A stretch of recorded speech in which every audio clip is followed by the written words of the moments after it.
hao watu wako na kimbelembele saa hii ya siasa, wataona siku mrefu na kuambia. Si wataona fire. Si wataona fire. Si wataona fire. Mimi naona watu wakizunguka hapa wakipiga kelele. Siku ya kampeni bado.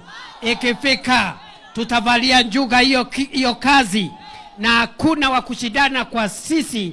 Hakuna mtu wa kushindana na sisi, kwa sababu sisi tuko na agenda ya maendeleo.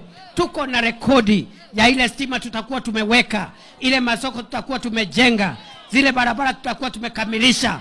Wao wengine wanakuja na waeleze walifanya nini siku ile walikuwa na viti kubwa katika serikali. Ni kweli si kweli? Mumeona hao watu kufanyia akina mama empowerment hapa Kasipul? Mumeona wakikuja kusaidia vijana? Si watakuja na perepere siku ya siasa? Tukutane hapo mbele, wataona fire. Fire si fire. Noma si noma. Jambo ya mwisho niseme